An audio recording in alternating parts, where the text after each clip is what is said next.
Amigos, bienvenidos otra vez a Escuchando el Autismo. Hoy vamos a hablar de un tema del que hemos tocado en otras ocasiones, Abraham, la parte motriz, ¿no? Y Ujú. yo tengo mi teoría personal, y digo que es personal porque no he leído mucho al respecto, es que la parte motriz se liga mucho con la parte del desarrollo del cerebro. Y yo lo he visto muchas veces en mi hijo, como la parte de cuando aprendió a saltar con los dos pies, y de ahí vi como un salto, ¿no? Muy interesante. Tu amigo, ¿qué opinas sobre el tema de la motricidad en general, en el tema del desarrollo? Yo creo que es un tema súper importante a tocar, que hemos hablado, bueno, porque creo que tiene conexión, ¿no? Con otras áreas, ¿no? E incluso, bueno, hablamos incluso de hasta musicoterapia, ¿no? Que también usan todo este tipo de coordinación, terapia ocupacional, pero tenía muchas ganas bueno, de poder hablar con el invitado que tenemos hoy, que llevo siguiendo un poco su trabajo un tiempo, y quiero hablar especialmente de eso, ¿no? Con un especialista en ese campo y que nos cuente un poco más de lo que hace, porque estoy seguro que vamos a aprender mucho. Sí, vamos a aprender, amigos, sobre qué es la psicomotricidad, cómo interviene, qué tiene que ver con el autismo, tiene o no tiene que ver, en fin, muchas otras cosas que como siempre surgen de estas conversaciones. Y sin más preámbulos, vamos a recibir a Mauro. ¿Cómo andan? Bueno, gracias por la invitación, Oscar, Abraham, un lujo, un placer, y por sumarme un poco a esta seguidilla de podcast que viene haciendo hace un tiempo largo, así que un placer. Oye, Mauro, antes para no equivocarme, ¿es De Angelo? D'Angelo, así, ¿cómo D'Angelo, suena? Sí, D'Angelo, perfecto. perfecto. Oye, Mauro, pues cuéntanos un poquito quién eres, qué haces, a qué te dedicas. Bueno, ahí como me acabas de presentar un poco, mi nombre es Mauro D'Angelo, soy licenciado en psicomotricidad, también soy profesor de educación física y también estoy estudiando actualmente la licenciatura en terapia ocupacional en Madrid. Eh, Me dedico a la intervención básicamente desde la psicomotricidad en personas con algún trastorno o alteración en neurodesarrollo, específicamente también en autismo, hace ya 17 años. O sea, tengo 37 de los 20 años. No siempre fue de psicomotricidad, pero siempre estuve vinculado con el movimiento. Claramente empecé a estudiar educación física y me puedo llegar a definir como una persona súper hiperactiva, pero esa hiperactividad la hago bastante funcional, así que suelo todo el tiempo estar en movimiento y eso me llevó también a estudiar un poquito más acerca de por qué esto sucede muchas veces y me llevó a relacionarme también con la psicomotricidad de un lugar distinto. Actualmente me dedico a la supervisión, capacitación, formación, tanto en el campo clínico como educativo, y bueno, me dedico un poco a difundir un poco sobre la psicomotricidad en el campo del autismo. Oye, a ver, acabas de decir algo muy interesante. ¿Qué es una intervención por psicomotricidad?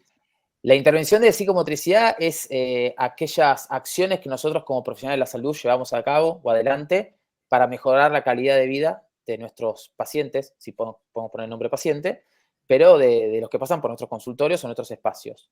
Esas intervenciones van a mejorar notoriamente, muchas veces en el campo de la psicomotricidad, la parte que tiene que ver con la motricidad propiamente dicha, que tenga que ver también con esta noción del cuerpo en el espacio, y por consecuencia el mejor desempeño de la persona en los diversos entornos que se desenvuelven, ¿no? Que muchas veces tienen que ver con el campo educativo, porque es la escuela, pero no nos olvidemos que estas personas no solamente van a una institución educativa, no solamente asisten a terapias, sino que tienen que estar insertos en la sociedad, y eso es la parte más importante, creo yo, del aporte que podemos hacer los profesionales de la salud, que es lograr una verdadera inserción social, o darle las herramientas o darle la posibilidad a esa persona de que pueda disfrutar como cualquiera de los espacios que muchas veces nosotros vemos que no están pensados o desarrollados para personas con autismo.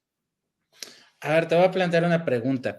Por ejemplo, cuando uno está iniciando el camino de ser padre, lo primero que te dicen es que para que aprenda a ir al baño tiene que tener cierta edad, ¿no? Que si los 3 años, que si más o menos, ¿no? Y esa es la idea primaria que te llega en esto. Y después, cuando te encuentras con estas cosas o investigas un poco más, te das cuenta que es un tema que va como por hitos, como por logros, ¿no? De que antes de aprender al baño, tiene que aprender a subir la escalera, que tiene que aprender. ¿Esto es área de la psicomotricidad? ¿Es parte de lo que ustedes ven? En realidad no es un área que te puedo ya decir específicamente de la psicomotricidad, porque tiene más que ver con las ABD, eso sería más del área de la terapia ocupacional, Okay. pero sí tiene que ver que esta persona sea mucho más independiente motrizmente. Uh-huh. Entonces, cuando nosotros pensamos a qué edad un niño puede ir a psicomotricidad o cuándo debe acudir un niño a psicomotricidad, niño o niña, ¿no? a psicomotricidad, no hay una determinada. Ahí no ponemos un inicio ni un final. Es decir, cualquier persona que quiera asistir a psicomotricidad lo puede hacer. Ahora sí vale decir, y me parece que esto es la parte importante, que cuando nosotros pensamos, por ejemplo, en autismo, yo les pregunto a ustedes cuáles son las terapias que muchas veces se recomiendan para el inicio de un tratamiento, por ejemplo, en autismo. Abraham, como persona con autismo, te podrá decir lo suyo. Vos, Oscar, que transitaste de tu lugar de papá, pero les pregunto a ustedes cuáles son las tres que nosotros quizás más escuchamos. Psicología, ¿Terapia de lenguaje? ¿O terapia de lenguaje o fonoaudiología, Sí. y actualmente, hace no mucho, hablamos de integración sensorial. Sí. Ajá, sí. Entonces digo, está muy bien esto, porque me parece que es muy acertado, pero nos olvidamos de algo muy importante, que es el desarrollo del niño. Cuando pensamos en el desarrollo del niño, decimos, bueno, ¿cómo aprende cualquier niño? ¿Cómo es que ese niño aprende a desenvolverse por los diversos espacios? A través del juego, que es la herramienta y el vehículo que todos aprendemos, jugando, interactuando, experimentando. Esas interacciones o esas experiencias las tenemos que producir de una forma mucho más cuidada que con otros. Entonces, ese cuidar tiene que ver con no solamente regular el ambiente, sino generarle las condiciones para que se dé. Si un niño, por ejemplo, tiene que trabajar, en un caso te estoy dando, ¿no? Su noción en el espacio, lo más seguro es que vos generes un ambiente medio caótico a nivel motor para que este niño pueda empezar a desenvolverse por ese espacio y a empezar a toparse con los diferentes objetos que uno va promoviendo. Bueno, esto tiene que ver mucho con la psicomotricidad, esto tiene que ver con un juego, esto tiene que ver con una interacción.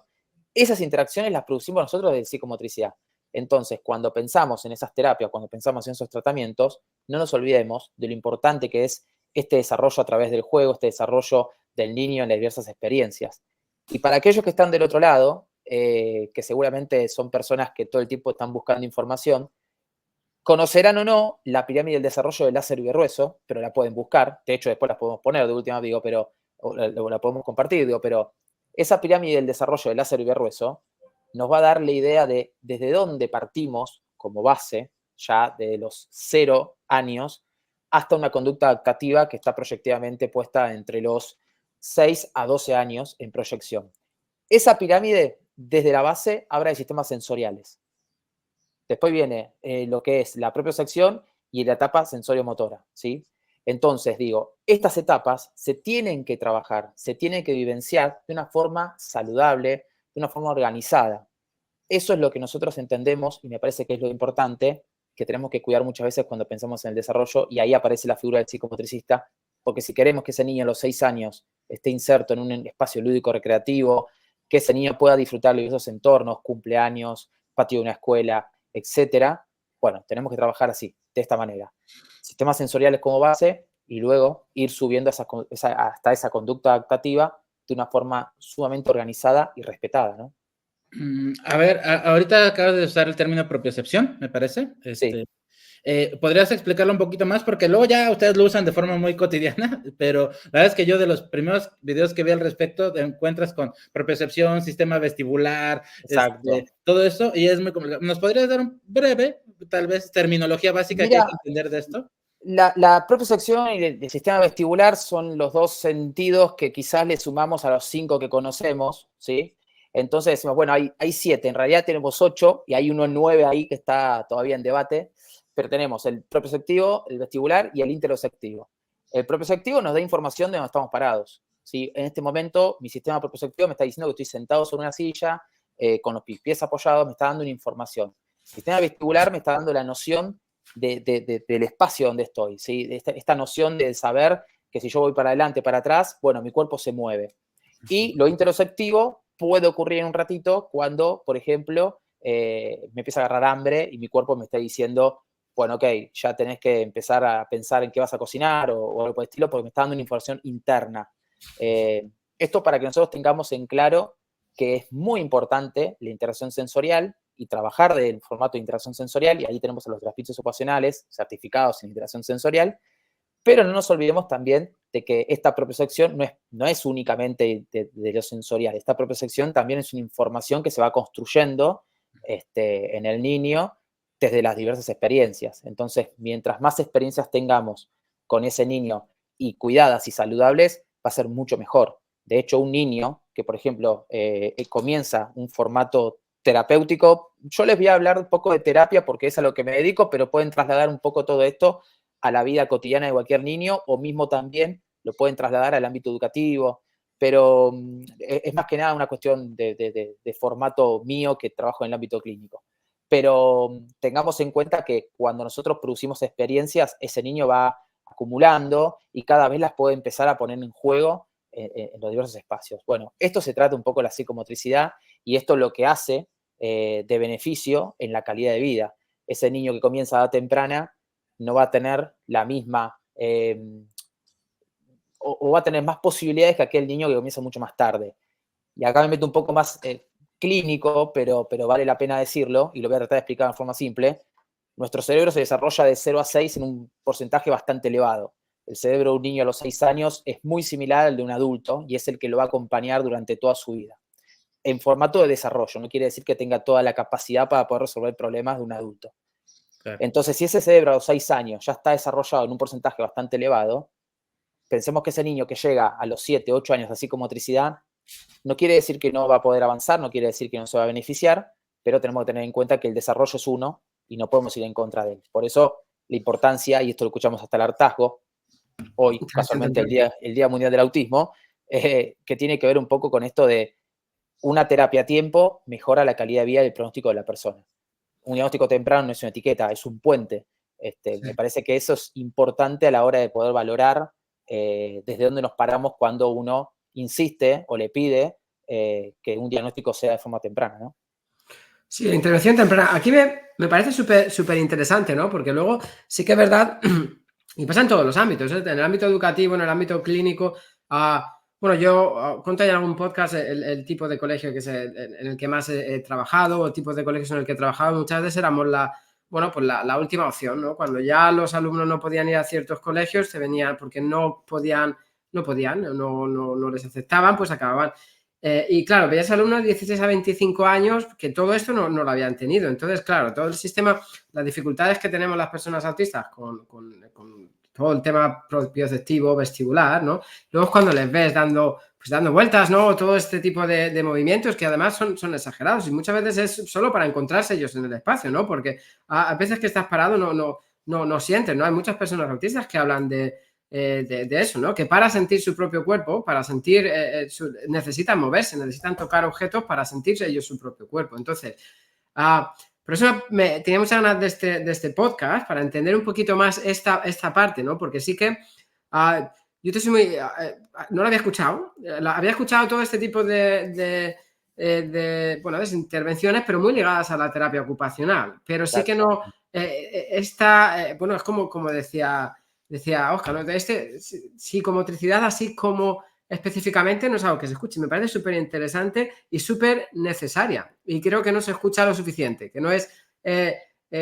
bueno, pues claro, al final yo creo que les damos a los padres una colección, ¿no? De terapias a las que pueden ir, que claro, pues es difícil, ¿no? Pero es que es súper necesario, como dicen, ¿no? Que desde pequeños aprendan a conocer un poco más su lugar en el espacio, cómo moverse, que luego puede llegar incluso a ser incluso peligroso, si puedo decir, ¿no? Alumnos que más mayores no pueden usar cuchillos, alumnos que más mayores, todo ese tipo de cosas se ven.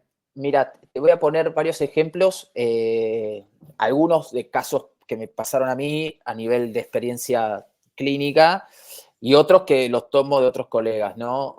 Y de hecho colegas que no son propios de la psicomotricidad, sino colegas del mundo del autismo. Primero, sí, uno tiene que hacer un mea culpa en relación a esta disciplina, porque la psicomotricidad no la conocemos tanto porque tiene que ver más con una base francesa y no anglosajona, es decir, toda aquella disciplina que viene de base anglosajona suele tener atrás de todo ello una gran investigación, desarrollo. De hecho, la terapia ocupacional, la musicoterapia, la psicología, vienen todas con mucha base anglosajona y vienen con mucha investigación atrás. Pero la psicomotricidad no. Ahora, eso no quita que cuando surge en Francia, empieza a surgir con un carácter bastante avanzado a nivel de medicina. Ahora después lo que sucedió fue que cuando llega la disciplina en los campos básicamente educativos a España o llega a Sudamérica, instalándose en Argentina y Uruguay como epicentro, llegan con una base muy psicoanalista. Y esa base muy psicoanalista lo que hizo, que fue un poco el formato de la época, ¿no? Hay que entender esto, los años 50 en Argentina no había tanta investigación, se conocía muy poco, tuvo un auge muy fuerte el psicoanálisis en esos tiempos a nivel mundial igual, ¿eh?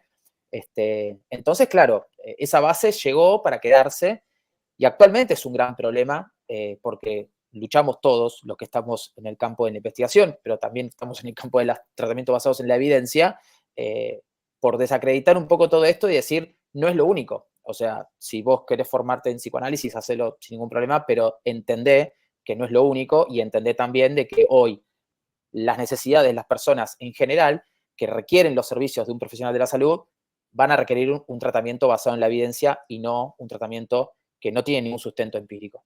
Pero bueno, esto es una decisión profesional que yo cuando me toca hablar con colegas lo puedo hacer. Y acá está bueno decirlo porque estamos en un podcast que es informativo y que me parece que vale mucho la pena porque viene a colación de esto del desconocimiento. Sí. Después, por otro lado, perdón, porque yo hablo y ustedes me dicen, Adelante. Después, por otro lado, me parece que es una disciplina que va a dar que hablar en unos años. Y lo digo ¿por qué? Porque me parece que es una disciplina que está creciendo año tras año, que cada vez más personas se interesan en ella, que está encontrando un poco su lugar en este mundillo de las disciplinas y también, por otro lado, me parece interesante, está empezando a investigar, que eso no es poco, y está empezando a hacer buenas producciones de investigación. Y bueno, eso tendrá su impacto dentro de unos buenos años. Desde este lugar, como profesional y psicomotricista, me toca muchas veces poder difundirla y agradezco que sea de esa forma y que muchas personas me busquen para poder difundirlo. Pero también tenemos que saber de que es una disciplina nueva y que si bien en algunos países tiene sus años, está empezando a hacer su reconocimiento poco a poco, ¿no? Totalmente. A ver, Mauro, a mí me está costando un poquito de trabajo como definir el área, ¿no? Específicamente que la lleva. Por ejemplo, de esta parte, me gustaría dar un ejemplo, compartir un ejemplo con ustedes, sí, que alguna vez vi en un foro de una familia autista, ¿no? Papá, mamá, hijos, eran autistas todos, y entonces el papá nunca pudo aprender a manejar, ¿no? O sea, nunca pudo, los papás, si no me falla la memoria, diagnóstico tardío. Nunca puedo aprender a manejar, pero lo que sí logró hacer fue aprender a andar en bicicleta. Ahora, esto no fue gratis, o sea, él cuenta que para lograr aprender a andar en bicicleta pasó por muchas caídas, muchas cosas, pero finalmente lo logró. Entendería yo que, por ejemplo, esto caería en tu campo, o sea, ese tipo de adquisición de habilidades, si él hubiera tenido una intervención terapéutica temprana o adecuada, o incluso tal vez tardía, pero adecuada, podría haber adquirido la habilidad para andar en bicicleta sin tantas caídas y con un entorno más controlado. Exacto. Y lo otro es, digo, también lo cuento como para que quien nos ve y nos escucha pueda como ir viendo por dónde va esta parte, ¿no? Y lo otro es, como dices, hay muy poco, o yo no había escuchado casi de esta intervención profesionalmente, ¿no? Como especialistas en psicomotricidad. Y entonces te preguntaría, en mi caso, yo como dije en la introducción, he sido fiel creyente de que el desarrollo del cerebro está muy vinculado con la adquisición de habilidades físicas, motoras y demás, ¿no? Sobre todo eso es lo que yo he visto en mi hijo. Y entonces nosotros lo que hemos logrado hacer es meterlo a clases de taekwondo, meterlo a clases de natación, meterlo a clases de yoga, de ballet, porque aparte León se presta, ¿no? O sea, va y lo hace en mayor o menor medida, pero lo hace. ¿Esto se parece un poco a lo que sería una intervención por psicomotricidad o en qué sería diferente a esto? En realidad no es que se parezca, porque es llevar un consultorio lo que vos estás contando, relatando, es como la fase final de todo este proceso. Es como el resultado. Y a ustedes los voy a poner un poco a prueba. Si yo les hago cerrar los ojos en este momento y les pregunto, cierren los ojos, así hacemos el ejercicio. Tomen una pelota de básquet y lancen al aro, por ejemplo. Perfecto, ahora sí, abran los ojos, ningún problema. No sé si encestaron o no, calculo que sí. Uno cerrando los ojos puede hacer un triple sin ningún problema.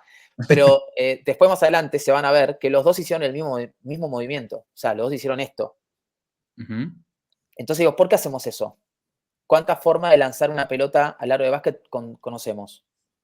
Ah, ¿Cómo claro. empiezas, no? Con 2 manos para arriba, con 2 manos juntas así, Entonces con digo, detrás de nosotros la cabeza. hacemos esto porque es lo que nos han enseñado y Mm, es lo que nos primero nos sale, es la respuesta inmediata, porque vemos a LeBron James lanzar una pelota o bueno, en mi caso de Argentina, a Ginóbili, que es nuestro ídolo, digo, pero la realidad es que todos vemos a basquetbolistas lanzar pelotas de básquet de esa forma.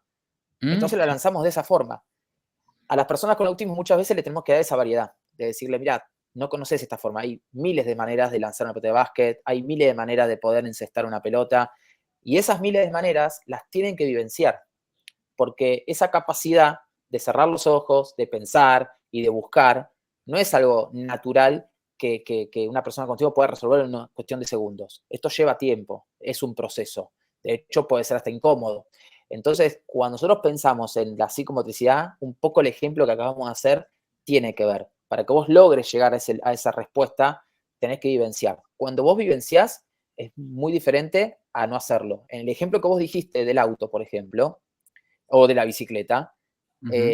todos tenemos una noción de andar en bicicleta. Algunos quizás no lo han logrado y al día de hoy, con muchos años encima, no se animan a subir una bicicleta y hacer la experiencia o aprenderlo, porque ya está bloqueado. Hay gente que no se anima a nadar, a pesar de que una pileta jamás se podría ahogar en la parte baja, pero le tiene pánico.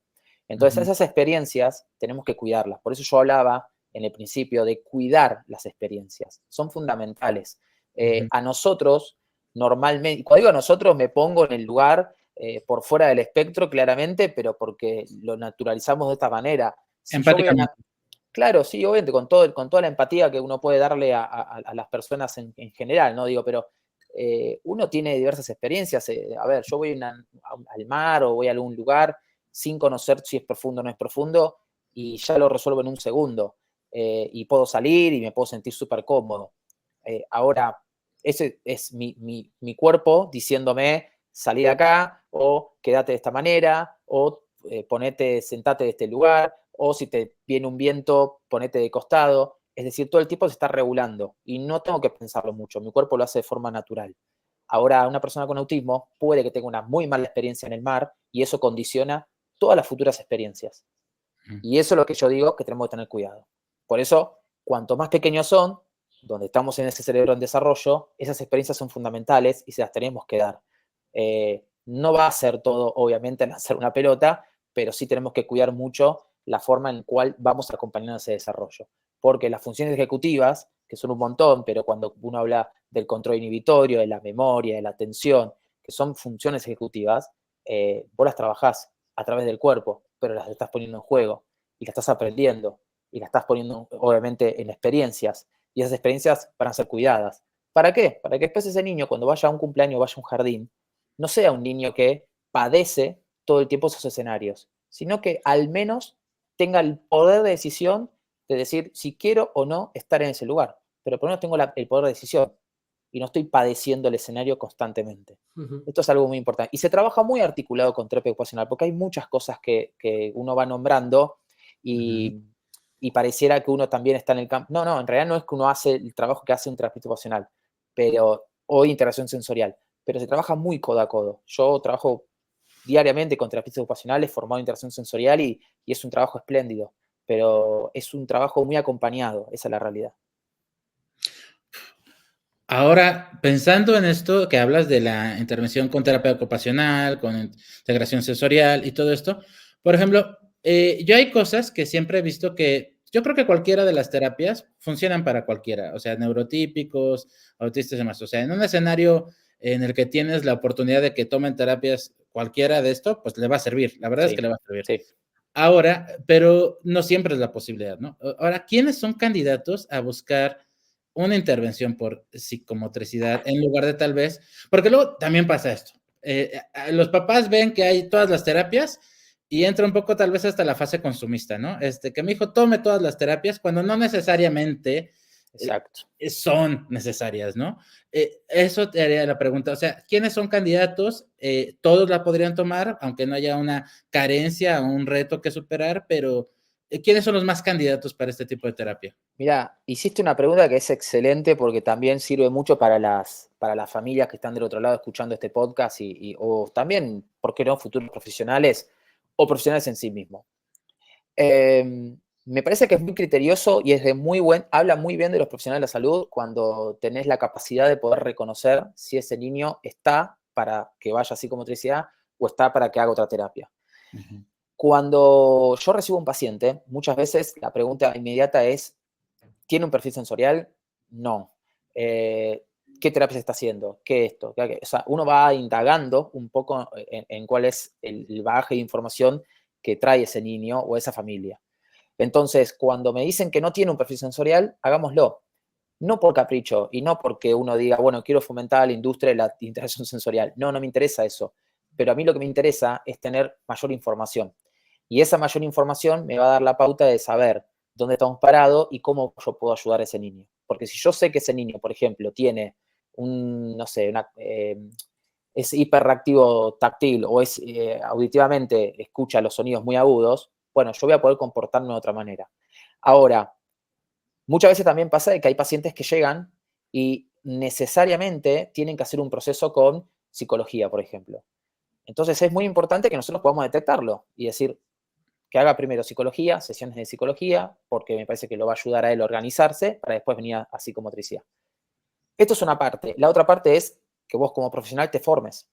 Te puedes formar en análisis de la conducta, te puedes formar en tratamientos, por ejemplo, el modelo Denver, te puedes formar en tratamientos más relacionales, pero formate en tratamientos que te sirvan para tu día a día con el paciente, porque los pacientes que pasan la puerta no son los pacientes que muchas veces vemos en la universidad o que nos cuentan. O sea, son pacientes que necesitan de mucho y que nosotros tenemos que poner mucho el cuerpo. Trabajamos con el cuerpo y tenemos que poner mucho el cuerpo. Y ese poner el cuerpo lo vas a ir aprendiendo con los años, claramente, pero si vos contás con información, te vas a ahorrar un montón de pasos. Y ese montón de pasos tiene que ver con, si vos te formaste en un modelo de intervención, como lo es Denver, por ejemplo, que es más relacional, te va a salir mucho más natural poder interpretar cuáles son los intereses de ese niño, cuáles son las fortalezas, porque el modelo en sí te lleva a ese lugar. Si vos te formás en Floor Time, también te va a servir. No va a ser la solución a todo, claramente, porque me parece que no se trata de uno aplicar una sola teoría, pero sí es importante nutrirse de varias, como para decir, ok, este paciente lo puedo ver con estos diferentes lentes y puedo tener la capacidad de identificar rápido cuáles son sus intereses para que eso me sirva como puente para trabajar tal o cual cosa que arme en el plan de tratamiento, lo que sea. Si ustedes hay algo que queda ahí medio inconcluso, me lo dicen, pero trato de ser lo más simple posible para que se entienda, pero en general me parece que lo importante es que nosotros tengamos, así como le pedimos al paciente que nutra ese cerebro con un montón de posibilidades para resolver una situación como lanzar una pelota de básquet, nosotros como profesionales tenemos que nutrirnos un montón de información para poder atender a la gran diversidad de personas que pasan por nuestro consultorio, que pasan por los espacios de psicomotricidad clínico, y si te dedicas al ámbito educativo, ni que te cuento, ¿no? Porque ahí Abraham tendrá mucha experiencia, pero te darás cuenta que tenés una gran diversidad de población en las escuelas que necesitan que vos tengas gran diversidad de lentes también. Sí, no, al final se trata, ¿no? Yo siempre digo hablabas un poco de teorías, de modelos, y yo siempre, no quedarte solo con uno, ¿no? Hablamos de escuelas conductistas, humanistas, pues en constructivistas en el tema en el área de la educación, ¿no? O luego incluso hablas, incluso métodos, ¿no? Montessori, Waldorf, todo esto. Yo no, bueno, utilizo, si te pones a analizar, estoy seguro que en muchas de mis clases, en muchas de las intervenciones que hago con distintos estudiantes, seguro que uso estrategias conductistas, constructivistas, humanistas, pero lo importante es formarte, estar... Que a veces, yo siempre cuando formo profesores bueno, pues ahora en la universidad, yo siempre digo, está bien, porque me dicen, ¿para ahí quiero aprender tantas teorías? ¿No? A veces, digo, cuando hagas un lesson plan el día de mañana, no vas a escribir... bueno, usando la estrategia humanista voy a... No, pero necesitas tener todas esas herramientas interiorizadas, un poco como dicen, ¿no? Necesitas tener todo eso interiorizado para poderlo usar y tener cuantas más salidas mejor. Al final, aprenderse, el movimiento se aprende andando, ¿no? Que dicen, ¿no? Pero evidentemente hay cosas que aprenderás con los años, pero como tú dices, cuanto más preparado estés, cuanto más te formes, mejor. Y luego es que, bueno, esto siempre es... Suena tópico ya de tantas veces que lo decimos, ¿no? Pero es que el espectro es tan amplio, el espectro es enorme. Entonces, por mucho que te formes, a lo mejor mañana entra un estudiante o un paciente, en tu caso, por la puerta y ves que no sabes qué hacer, ¿no? O bueno, no que no sabes qué hacer, pero que no es nada que hayas visto, es algo totalmente nuevo. Pero bueno, cuanta más herramientas tengas, más capaz eres, ¿no? De establecer alguna estrategia o de intentar hacer algo para solucionar cualquier situación que te venga. Total, y volviendo un poco a la pregunta que hacía Oscar de quién es candidato, a veces nos encontramos con niños que muchas veces, por ejemplo, los padres te cuentan y te dicen, niños, niñas, no digo, pero te dicen, mira, la verdad es que ya estamos medio nerviosos porque se está empezando a trepar a tal lugar y tenemos miedo que un día se caiga, que le pase algo. Esos son los niños que tienen mucha motricidad y están hipermotrizados, por decir una forma, o hiperestimulados o hiperactivados y de alguna manera tenés que regular, sí o sí, porque justamente está en riesgo su vida. Y no es chiste, porque a veces te encontrás con casos que te dicen, mira, no lo encontramos en la casa y terminó que estaba en la azotea o estaba en el techo de la casa y nunca nos dimos cuenta. No sé cómo hizo para subir. Y es un niño que tiene 4 años. Voy a decir, ¿cómo un niño de 4 años pudo subir al techo? Y lo hacen porque claramente cuando está la motricidad puesta y todo ese movimiento en juego, lo van a lograr. Y después tenés todo el contrario, niños que son súper calmos, que justamente los tenés que empezar como a estimular demasiado para que empiecen a activarse y bueno, cuidar un poco también eso. En pandemia pasó algo muy gracioso, que en pandemia vieron que, bueno, te habrá pasado, pero ahí los que nos dedicamos al movimiento y los educadores pasaron a ser los mejores personas del mundo, porque hiper necesarios, ¿no? Que el niño tenga su docente frente y por otro lado que el niño se mueva. Era como las dos premisas digo, que todos los papás querían y todas las familias querían. No importaba si hacía o no psicología, no importaba si hacía o no fono, no importaba nada, importaba que este niño se mueva. ¿Por qué? Porque necesitábamos que gaste, que teníamos miedo que se quede quieto. Bueno, muchas familias terminaron comprando, no sé cómo se dice, Abraham allá o Oscar, pero el trampolín o el mini tram que le decimos nosotros en Argentina, pero el salta pequeño para la casa, todo. Bueno, muchos compraron eso y se encontraron con dos cosas. Primero, que los niños felices, obviamente, hay muchos, pero era una duración de una semana y después, listo, se acabó el entusiasmo. Y otros, todo lo contrario, o sea, buscaban que este niño desgaste y conseguían el efecto contrario, quedaba hiperactivado, entonces eran las 3 de la mañana y seguía despierto y activo y queriendo moverse. Hay que tener mucho cuidado con esto y eso fue algo que hablé con muchas familias en relación a decirles, guarda con lo que hacen, porque en esta búsqueda de darle movimiento y capaz que lo hiperactivan y consiguen el efecto contrario. Así que siempre es importante que si papá, mamá estás del otro lado, preguntes a un profesional, hables con tu equipo terapéutico, que son los que también junto con ustedes son los que más conocen a este niño y vean cuáles son sus intereses. A veces hay cosas que tenemos en casa que no somos conscientes de que puede despertar algo de interés en el niño, que es por ejemplo la pintura, pero pintar no solamente una hoja, pintar sobre el vidrio, pintar sobre la mesa, poner un plástico, pintar la heladera. Hay un montón de cosas que podemos hacer en casa que salen de la lógica de una hoja y pintar y dibujar, que lo llevamos a un plano mucho más amplio y motricidad gruesa y sirve muchísimo.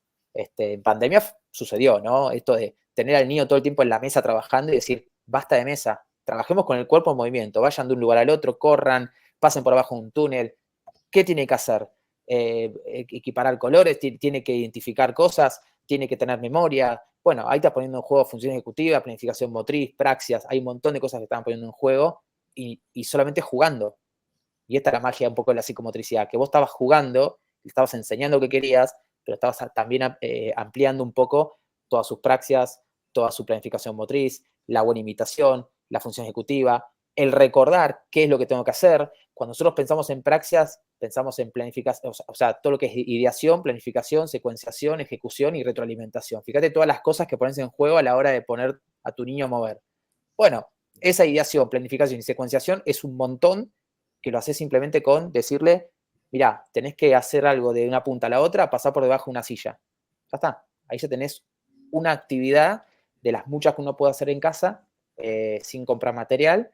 Bueno, esto es lo que uno a veces le sugiere a las familias cuando está en un ida y vuelta, ¿no? Oye, Es que me Mauro, parece un ámbito súper interesante, o sea, me parece un área súper interesante. Ahora, por un poco, por tune, ¿no? Que decimos aquí, ¿no? Por hilar un poquito fino para preguntar un poquito más específico.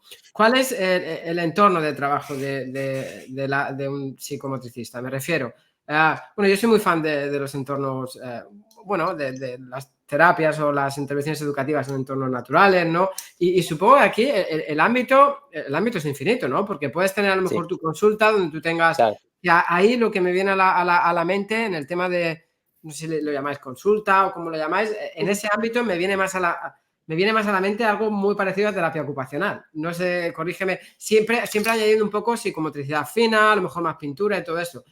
Pero Uy, ahí, Abraham, guarda con eso porque ahí vamos a entrar en un conflicto. No, es chiste, pero a veces los psicomotricistas luchamos mucho con esto, que no existe la psicomotricidad fina o la psicomotricidad gruesa, es motricidad fina o gruesa, porque si lo pensás en un punto, decís sí, motricidad, psicomotricidad sí, es sí, como, es lo sí, mismo. sí, perdona, motricidad, Eh, vale, vale.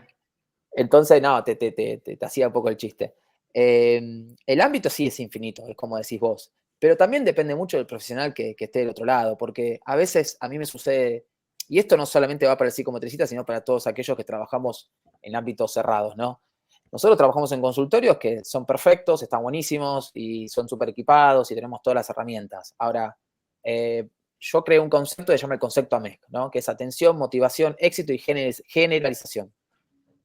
Vos para comenzar tenés que ganarte la atención de esa persona. De hecho, un poco yo lo que tengo que hacer con ustedes que están del otro lado y que no conocen mi disciplina es ganarme la atención. ¿Y cómo me la puedo ganar? Y bueno, contándoles un poco qué es lo que hago, atrapándolos, ¿no? Después la tengo que mantener motivada la charla, porque tengo que contarle cosas que a ustedes les llame la atención, que de alguna forma les siga sosteniendo esa atención. Eso es motivación. Por otro lado, tener éxito, que esta información llega a quien tiene que llegar, a ustedes principalmente, pero también a todos sus seguidores. Y la generalización sería que todas las personas, cuando terminen este podcast, no sé, investiguen un poco más, ¿no? Y vayan y compren un libro o te pregunten algo por Instagram o lo que sea. Bueno, ahí tenés las cuatro etapas. Pensá eso en un tratamiento, donde el niño entra al consultorio, tenés que ganarte la atención, tenés que mantenerlo motivado, tenés que tener éxito en las disciplinas que vas a las actividades que vas a empezar a ejecutar. Y la parte interesante es esta, la generalización, que no la producís en el consultorio. La generalización la producís por fuera del consultorio. Y para eso tenés que tener aliados. ¿Tus aliados quiénes son? Papá, mamá, familia, abuela, tía, quien sea que muchas veces están en contacto, los educadores. Y por otro lado, si tenés la posibilidad, si este chico va a taekwondo, el profesor de taekwondo, porque son las personas que te van a ayudar a generalizar lo que vos haces en las cuatro paredes de tu consultorio. Mirá, es muy gracioso porque cuando un niño entra al consultorio, ve una colchoneta, ¿sí? Se tira al piso y quiere hacer un rol hacia adelante, sin que vos nunca le hayas explicado nada de eso, quiere decir que en educación física de la escuela están viendo eso. claro. Entonces, representa en un espacio similar lo mismo que hace en el patio de la escuela.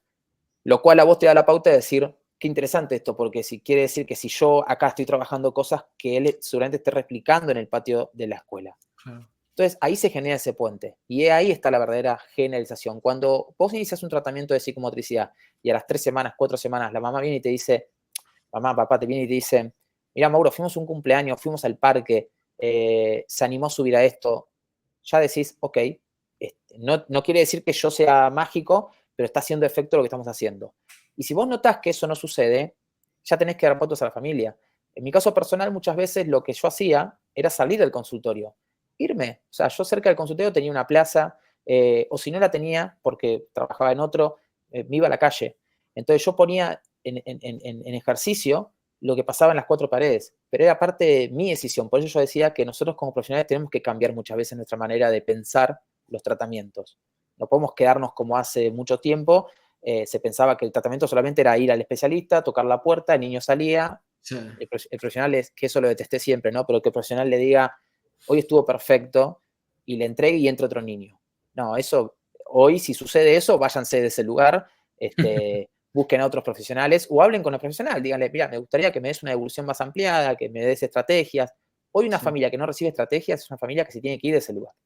Claro. Hoy es inaudito que una familia no reciba estrategias, que una familia simplemente lleve al niño a terapia y listo, ya está, cumplió.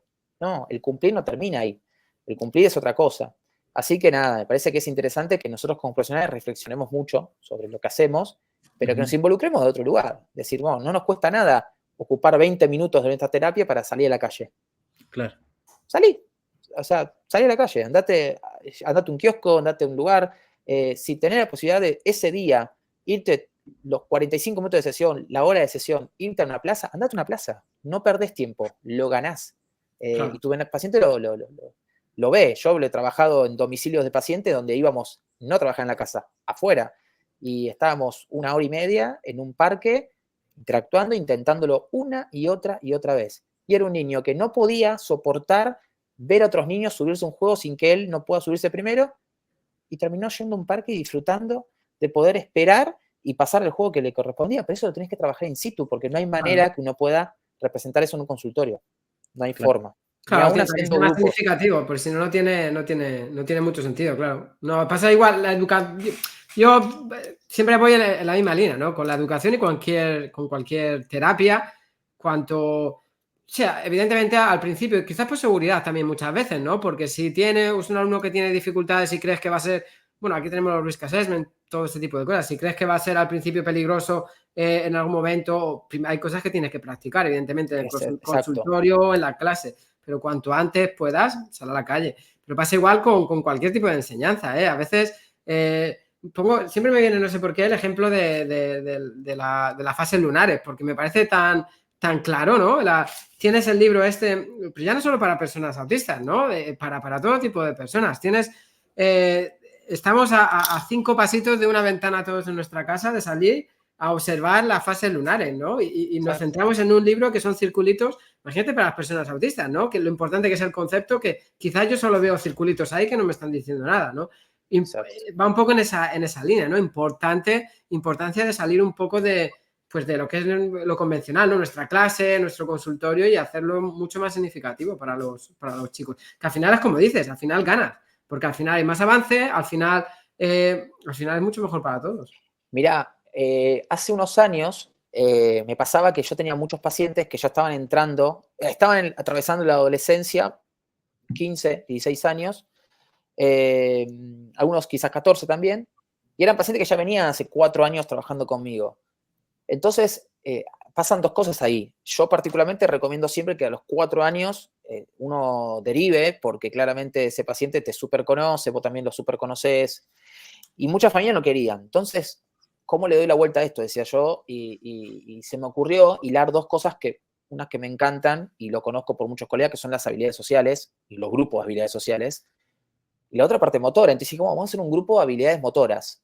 O sea, básicamente, juntar a todas estas personas y planificar una sesión de habilidades sociales junto con la parte motora.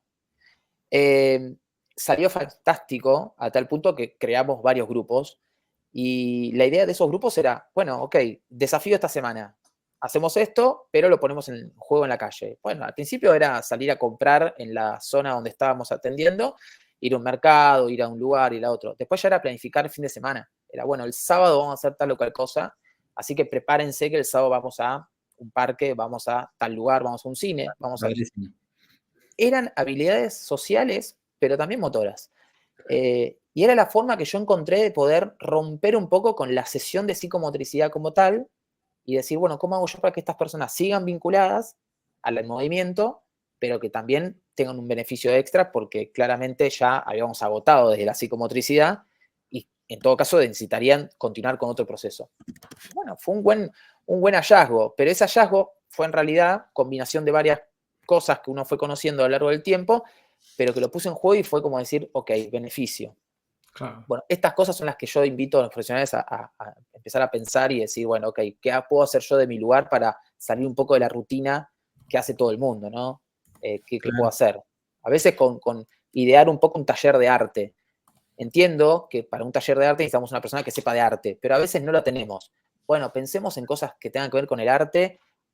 Lo primero que nos sale es pintura, pero también conocemos otras. O talleres de juego. Es decir, a ver, juntarnos a jugar un juego de mesa es parte de un proceso. Y capaz que hay personas que les interesan los mismos juegos de mesa, les gusta el TEG, les gusta, no sé, ahí ¿cómo me sale ahora? Que es como vas comprando propiedades. no me sale ahora. Monopoly. Turista. Bueno, el Gran Turista o el Monopoly, en Argentina el Estanciero alguno, pero digo, son juegos de mesa que llevan 1 hora de carga más o menos y que están buenísimos y que los chicos dicen, la semana que viene queremos jugar tal juego. Perfecto. Ajedrez. ¿Cuántas personas les gusta jugar ajedrez? Y no lo pueden jugar porque no conocen otras personas para jugar ajedrez. Claro. Así que y luego al final los que te das cuenta con estas cosas, que luego al final ellos, no, todo esto, estos clichés, todas estas ideas falsas o ideas equivocadas que tenemos, ¿no? Pues eso, de que no son capaces de hacer grupo, de que al final luego te das cuenta de que enseguida empiezan a encontrar intereses comunes, enseguida empiezan a hacer grupos. Nosotros en One Smile, en el programa educativo, ya te digo igual. Lo bonito, siempre digo de todo esto, es, hablamos de flexibilidad cognitiva, todo este tipo de funciones ejecutivas también. Y lo bonito el año pasado, alguna de las cosas bonitas que nos encontramos fue, por ejemplo, llega Navidad y te encuentras a chicos de Lituania con la nieve hasta el cuello. Costa Rica que no tiene estaciones. Claro, gente en Isla Fiji con bikini. Y luego lo bonito que al final aprenden unos de otros y teníamos unos grupos, unos chats, empezamos a hacer juegos los fines de semana. Luego ya en 3 semanas veías, además en una plataforma, y quedábamos para hacer juegos los sábados. Luego yo a veces me llegaban mensajes de cuando usaban la plataforma, lo veía, y entre ellos iban quedando en 3 semanas ya para jugar a una partida al ajedrez. Un grupito que se formó. Otros para jugar no me acuerdo, Arctic Phone, que es lo más pequeñito, sí. Arctic Phone, que es de hacer dibujitos. Y al final luego eso es súper bonito, ¿no? Verles cómo se crean esos círculos y al final es, bueno, pues yo que siempre digo que pasan de muchos ya cambiando un poco del tema de la psicomotricidad y todo ese tipo de cosas, ¿no? En muchas hablamos, bueno, pues de alumnos personas que les cuesta muchas veces hacer amigos, ¿no? Yo he tenido muchos alumnos que lloran mucho, que, bueno, sufren un poquito de bullying en el colegio, situaciones así. Y luego cambia totalmente la connotación, ¿no? Facilitar este tipo de espacios. Fíjate tú de pensar, es que no tengo amigos, es que a pensar, el sábado juego al ajedrez con mi amigo en mi caso, con mi amigo de Venezuela o de Lituania, en tu caso, con cualquier grupo de la zona que sea, ¿no? Es súper importante, independientemente de todas las terapias, intervenciones educativas también, intentar facilitar este tipo de espacios para ellos también. Aquí los voy a retener tantito para regresarlos. Mauro, espero que vengas bien de tiempo porque ya tengo apuntado una lista de cosas que te quiero preguntar, pero voy a aprovechar esto para invitar a los amigos a que vayan a ver el podcast de Neurodivagantes, que es el otro proyecto que hemos puesto aquí en One Smile to Change the World, que tiene que ver con esto, que es, se ha creado un grupo de chicos autistas que entrevistan a gente y es una forma que hemos creado un grupo justamente de comunidad y que ojalá en algún punto Mauro nos quiera acompañar, pero los invito por favor a que vayan para que vean justo de lo que están hablando ahorita, ¿no? De cómo este mito de que no les gusta relacionarse o de que no hay comunidad o de que no les gusta la interacción social y cosas por el estilo, es un poco eso, un mito. Y bueno, salió de ellos, fue algo súper espontáneo, de ellos, les gustaba el podcast y querían hacer uno y súper contentos. Hemos hecho el primero con un youtuber italiano muy conocido, ¿no? ¿Tú eres de Italia o...? No, estuve en Italia, hablo un poco de italiano, pero no. Vale, pues este chico es un youtuber de viajes muy conocido en Italia y le han hecho una entrevista en inglés y... Pues es súper chulo facilitar, además que cada uno en el grupo ese que tengo, pues hay gente de Chile, de España, de Madrid, Barcelona, es súper bonito. Bien, al fin y al cabo son cosas que me parece que rompen con la norma y que ayudan a ampliar los abanicos. Hoy me parece que tener la posibilidad de darle apertura a las personas con autismo, no porque sean autistas, sino porque me parece que es necesario que nosotros empecemos a aperturar un poquito nuestra cabeza. De hecho, podemos pensar en un montón de entidades clínicas o mismo de trastorno del neurodesarrollo, etcétera. Que hoy tengamos la posibilidad de pensarlo de esa forma es maravilloso y me parece que tiene que ver con una apertura social enorme, ¿no? Yo, perdón que me tomo este segundito, pero hace poco, cuando estaba en México, que te contaba Oscar, les contaba de un libro del doctor Bob Anderson de los años, creo que 1940, donde decía de una forma amable de cómo hablarle a los padres de hijos retardados mentales, ¿no? Y ya el título te pone un poco tenso, pero era la época, claramente se nombraba de esa manera. Y dentro del libro ese decía, por ejemplo, que si usted tiene un hijo retardado mental, no llore porque no le va a servir de nada. Póngase a trabajar en él.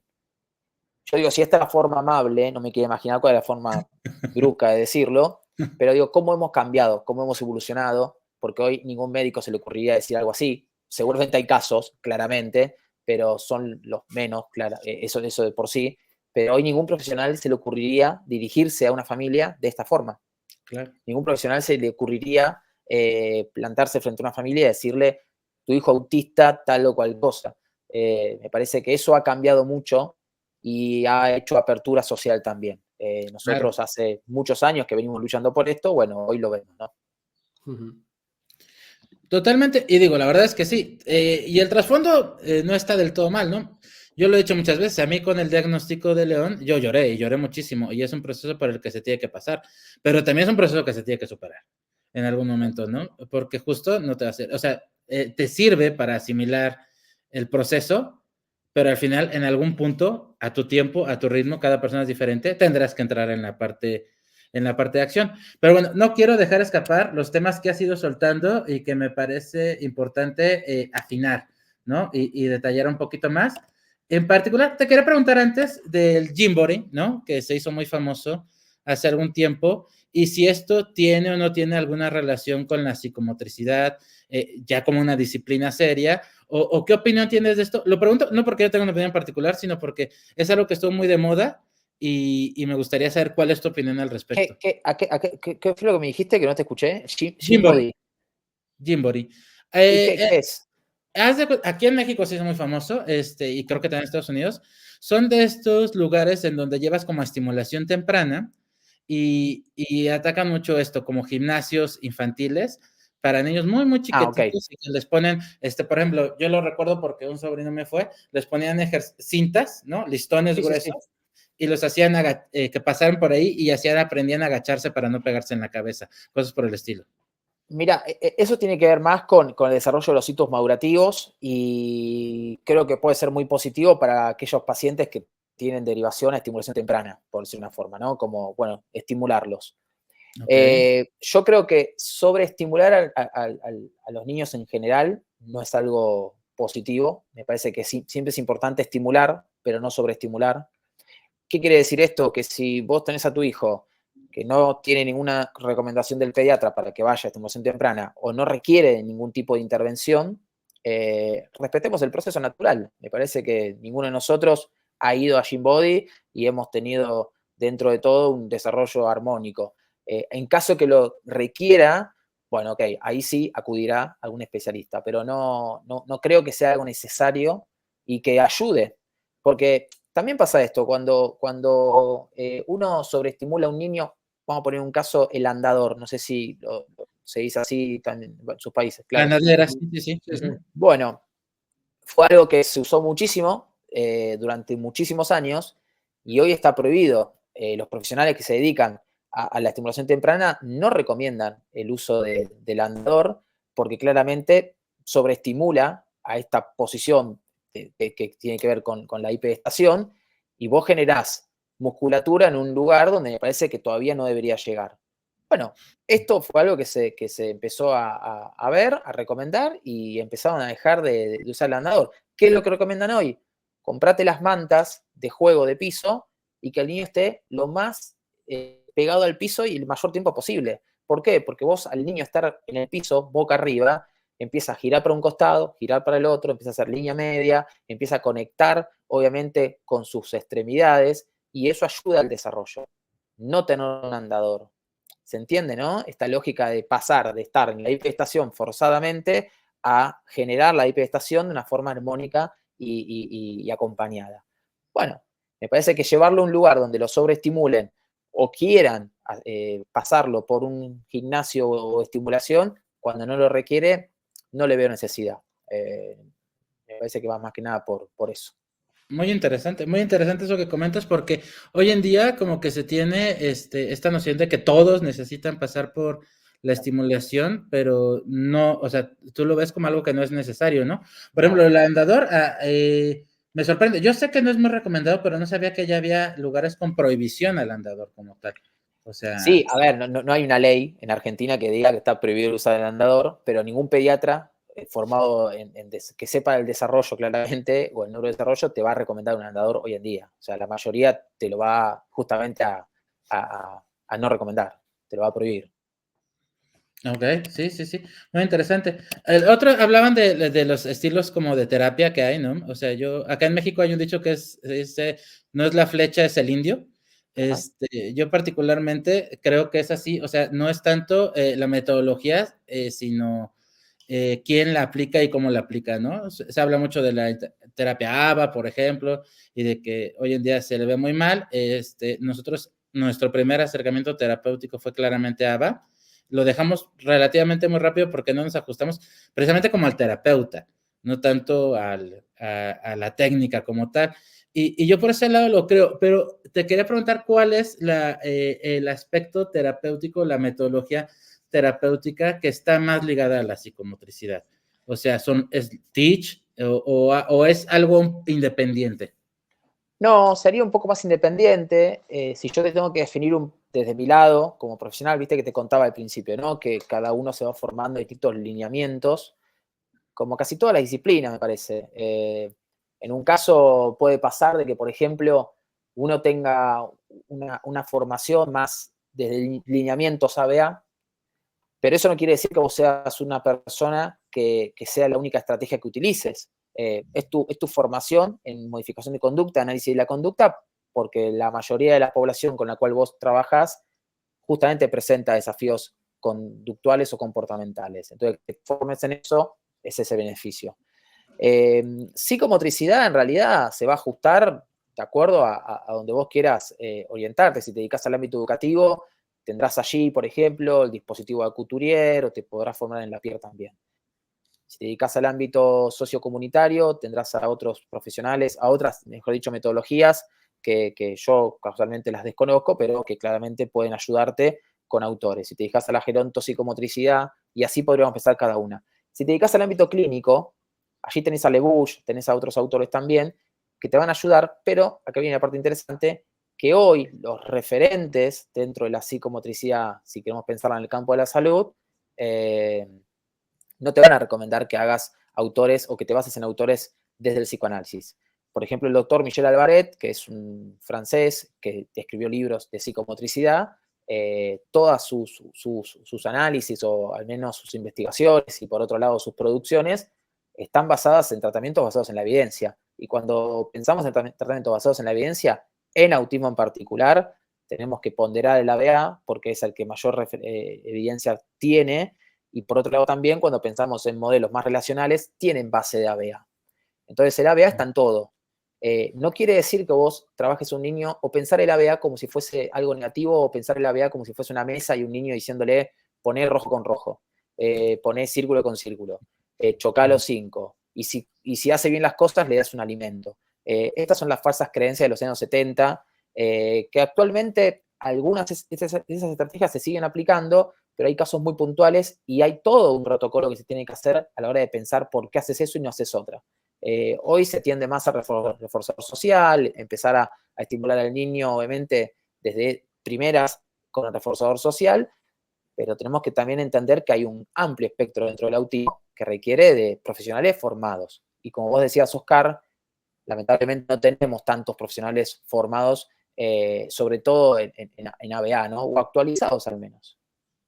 Sí, bueno, ABA es que ha evolucionado muchísimo, ¿eh? O sea, claro que hay gente, bueno, autistas o que definen ABA como tortura, experiencia de tortura para ellos, pero claro, depende del profesional y depende, el ABA que se usaba al principio no es el mismo que se usa ahora. De hecho, hay mucha gente que ya está súper formada en integración sensorial también, gente que utiliza ABA. A mí me sale ABA, perdona si lo digo así, pero Sí. es que me cuesta un poco decir Sí, ABA. está bien. Pero mucha gente que usa, lo que pasa es que, bueno, hay mucha crítica a lo que es toda la parte, conductual y todo eso, pero sí, las terapias van avanzando y es lo bueno también, ¿no? Porque Bueno, terapias súper, antiguas y esto, pues siempre algo bueno tienen, ¿no? Algo bueno tiene que puedes aprovechar y luego si al final vas evolucionando, al final es un poco lo que dices, son metodologías basadas en evidencias y ABA están en todos lados, independientemente luego de distintas opiniones y de que funcione más para unos alumnos o unos pacientes que a otros. A mí me tocó en la universidad tener que escuchar una docente explicar que el ABA no era positivo, sobre todo para autismo, porque ella tuvo una experiencia en Francia en los años 70, donde todos, si alguno se quiere investigar, puede buscar el libro My Book de Lovas y te vas a encontrar que tampoco eso era ABA puro, digo, pero por lo menos ahí tienes una referencia que no tiene nada que ver con lo que se hace hoy, y de hecho Lovas se pasó toda su vida modificando su propia metodología. Pero si nosotros educamos al profesional actual del 24 con teorías de los años 70, Bueno, el error no está en qué se aplicaba en esa época, el error está en cómo nosotros estamos utilizando ese material. claro. En Argentina hubo una tesis doctoral que se dedicó a ver cuáles eran las referencias bibliográficas de todas las asignaturas que tengan componente psicológico, psicomotricidad y otras, y la mayoría daba que se educaba a los alumnos o futuros profesionales con material de hace 60 años atrás, en muchos casos. Algunos más actualizados, otros menos, pero se siguen utilizando libros de los años 50 o 60. Y el problema no está en que ABA haya sido algo en una época y hoy sea otra. El problema está en qué tomamos nosotros de toda esa franja para poder educar a los futuros profesionales. Amigos, hemos hecho una pequeña pausa técnica por problemas de conexión, pero ya estamos de regreso. En la edición, evidentemente, ustedes no lo ven así, pero hicimos una pequeña pausita por eso. Ahora, yo te quería preguntar del trampolín. El trampolín es otro tema que, por ejemplo, en mi caso, yo me considero muy afortunado porque nosotros, por artes de la casualidad, compramos un trampolín. No el que mencionaste, de que eres este chiquito nada más de brincar así, sino un trampolín un poco más grande, no sé, como de 2 metros, algo por el estilo. Y tiene otras variaciones, ¿no? Está en el exterior, no tiene acceso siempre, pero por ejemplo, yo he visto que en muchos chicos con autismo el trampolín sí que les ayuda a regularse. Entonces, ¿tú cómo lo ves como herramienta? O sea, ¿tu tema es con el trampolín chico al que tienen acceso siempre? ¿Tu tema es en general, no particularmente con el autismo? No es con el trampolín ni chiquito, ni el grande, ni nada por el estilo. Es simplemente que muchas veces nosotros antes de comprar algo, repensemos para qué lo estamos comprando. Porque si estamos comprando el trampolín porque sabemos que ya lo ha probado en otro lugar y le gustó, me parece que es fascinante, está buenísimo, porque ya tenés la prueba de que es algo que le va a gustar. Y de hecho, si lo puedes administrar, mucho mejor. El tema del trampolín venía a colación de que en pandemia muchos papás lo compraban para que su hijo desgaste, porque obviamente no podía salir a la calle, no podía ir a correr, no podía ir al parque, no podía hacer esto, no podía hacer aquello. Bueno, ¿qué puede hacer? Saltar, listo, que salte, salte, salte para que tenga un lugar de descarga. Y a veces ese efecto buscado era todo lo contrario, porque en vez de descargar se hiperactivaba. Entonces, a lo contrario de que los padres pensaban que podía ser un beneficio, terminaba siendo todo lo contrario. Más que nada eso. Y así como pensamos en el trampolín, pensemos también en la bicicleta, por ejemplo. Hay muchas familias que te dicen, quiero que mi hijo ande en bicicleta. Está bien, porque me parece que la bicicleta tiene que ver con la primer acción de independencia que tenemos nosotros. La bicicleta la manejamos nosotros, no la maneja más nadie.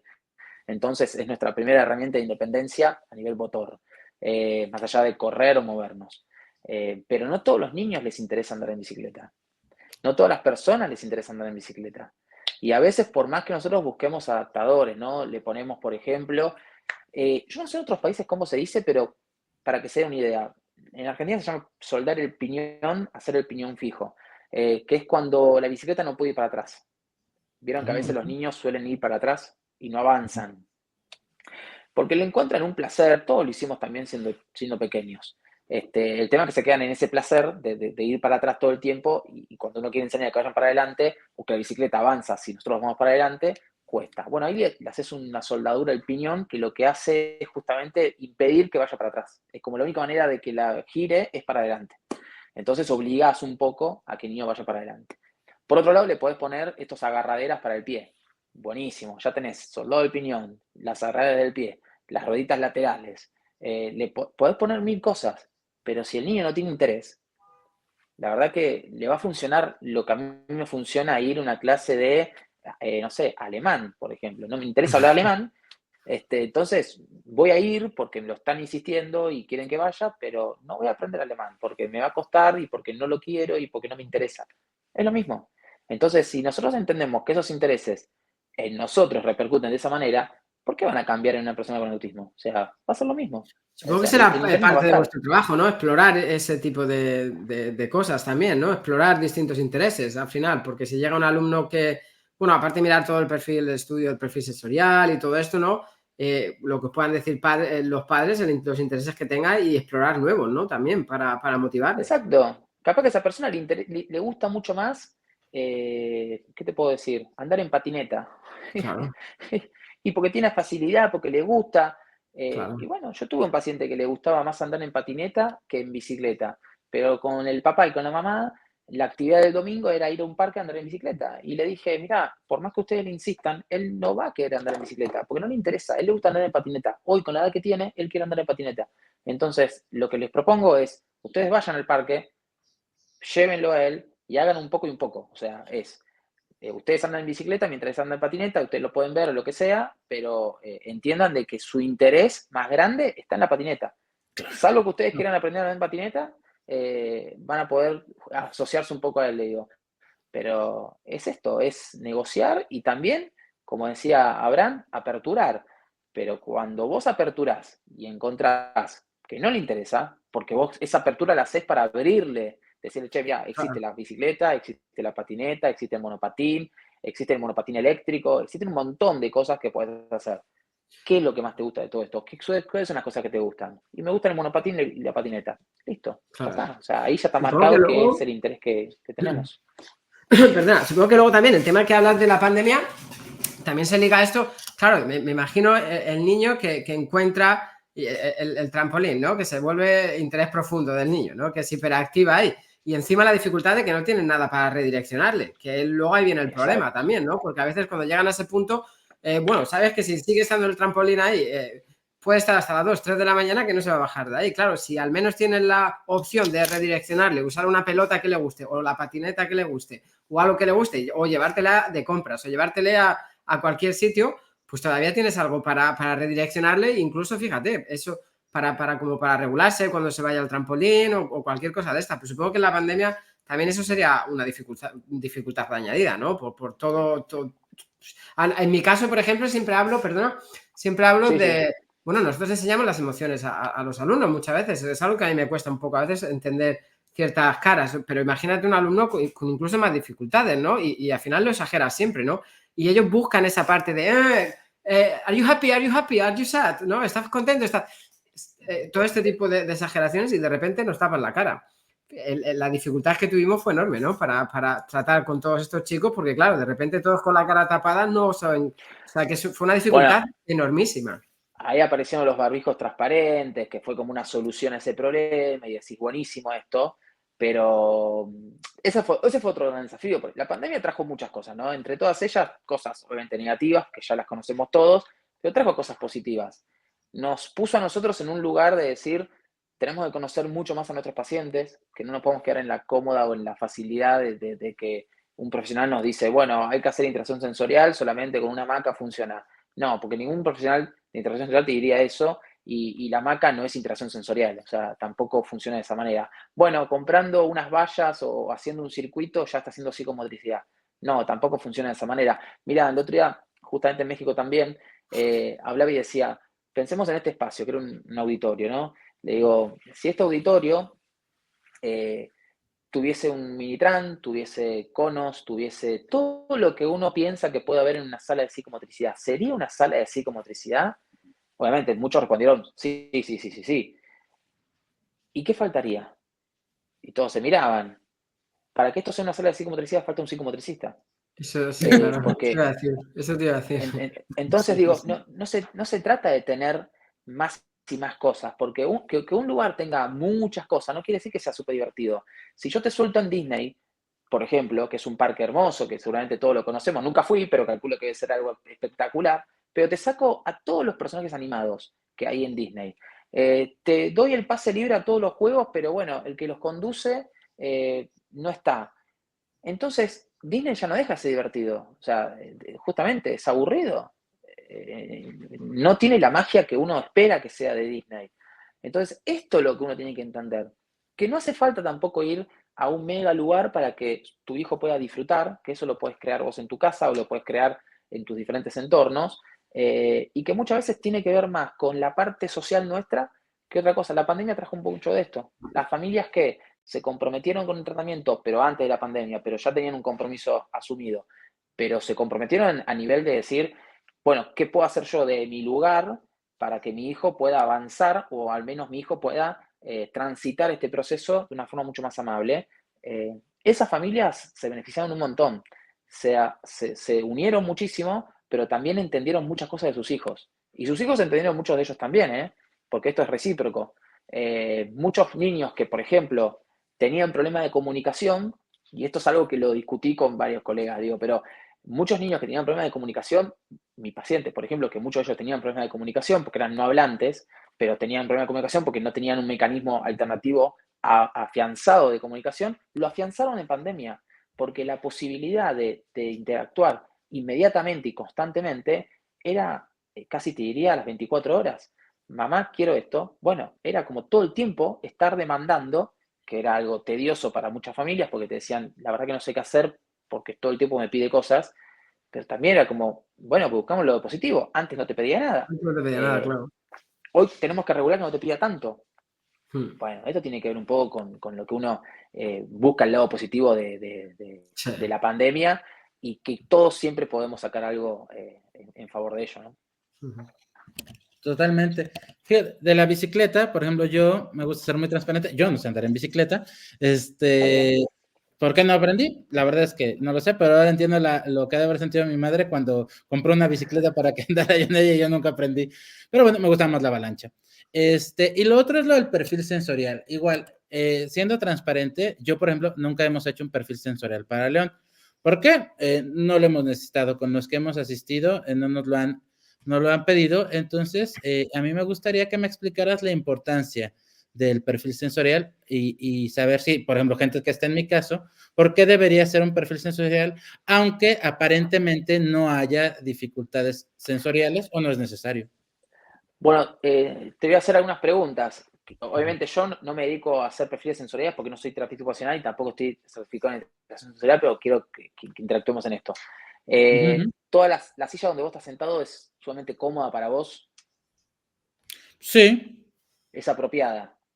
Perdón, no he hecho un perfil sensorial para León. Para León. No, está bien, pero yo te lo estoy preguntando a vos, Ok, como ok, papá de ok. León.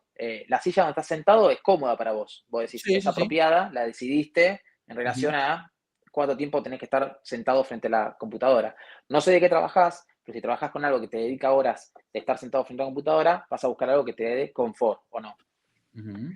Bueno, por otro lado, vos te movés en la ciudad y muchas veces subís a un metro, no sé dónde vivís en México exactamente, pero subís a un metro o subís a un bus y eso tampoco te perturba tanto en las horas pico, quizás un poco más, un poco menos.